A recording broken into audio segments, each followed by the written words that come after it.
Dadajon, bu qanaqa dori bu? Qanaqa doriga qilyapsiz?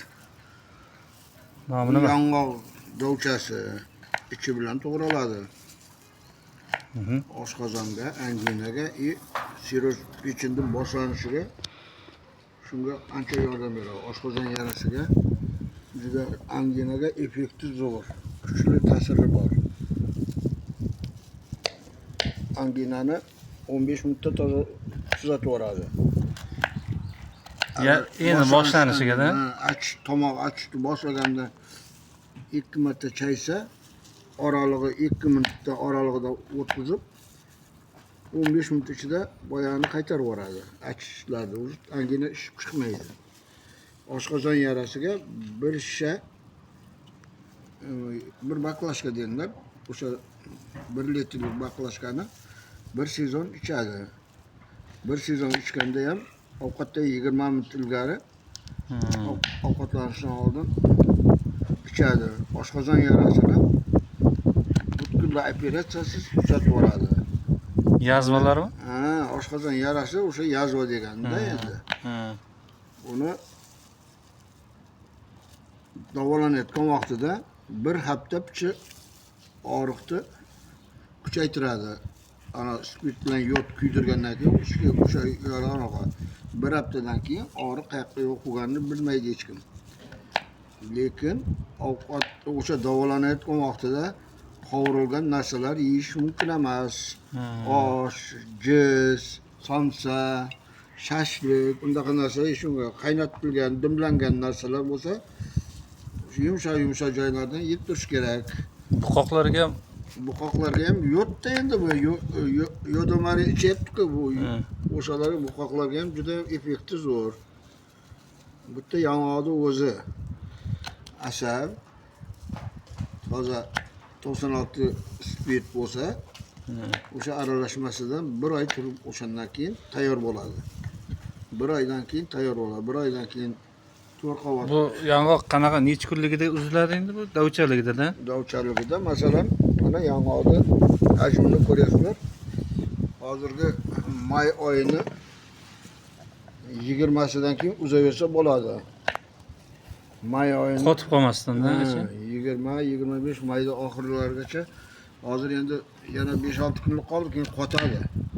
Keyin u qilib bo'lmaydi. Dovcha vaqtida noqiladi. Bu eski o'zimizda tabobatda bo'lgan narsa, lekin bu retseptini men Ukrainadan kelgan professordan eshitib ana o'qildim. O'sha ham ana shu O'rta Osiyo tabobati bo'yicha o'rganib, shuni o'rganganman deb aytuvdi. Aslida o'zimizdan chiqqan bu ana u giyoh dorida endi.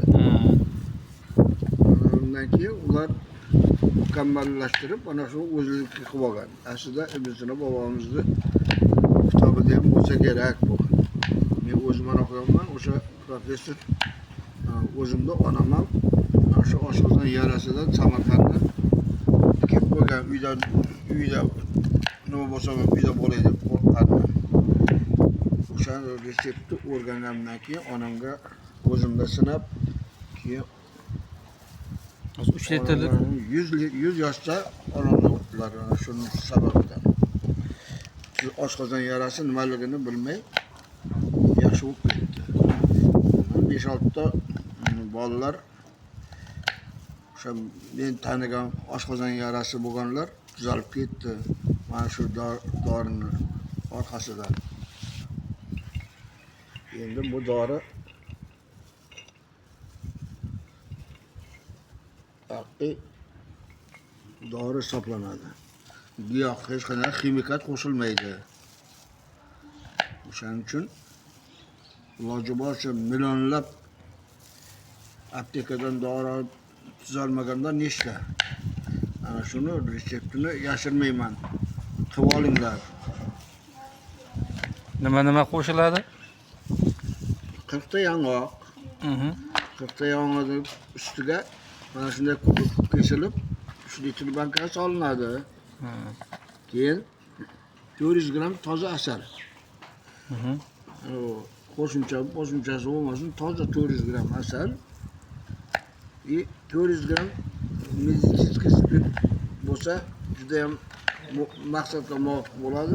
Agar spirt topolmasa 40 gradus aroqdan 0,5 dan quyib qo'yasiz. Bir oy mobaynida reaksiyaga kirishadi ular. Shunda bir oydan keyin tayyor bo'ladi.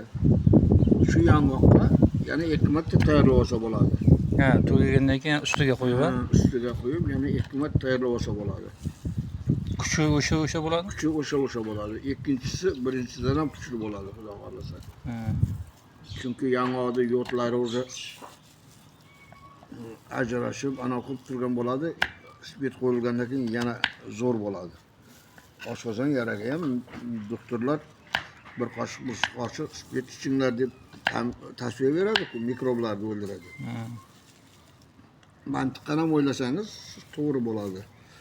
Ana shuning uchun bu giyohdan foydalanish kerak. Asalomlar. Operatsiya hech vaqt qochmaydi. Operatsiya qilaman degan odam operatsiya любой время qildiraveradi. Shuning uchun mana shu tayyor yong'oqlardan ishlatish kerak. Tabiiy narsalardan. Tayyor bo'lgandan keyin ham ko'rsatamiz. Tayyor bo'lgandan keyin ham ko'rsatamiz. Keyin ana o'sha rejimi ovqatdan 20 minut ilgari bitta oshxona qoshig'i, katta qoshiq bilan 3 mahal ichiladi. Ovqatlanishdan oldin 20 minut ilgari. Shunda oshqozonda ishtah bo'lmashi kerak. O'shandan keyin bu Birinchi bu dori tushishi kerak-da oshqozonga. dori tushishi kerak-da, yod yaralaringizga ham yod qo'yish qotirasiz-ku.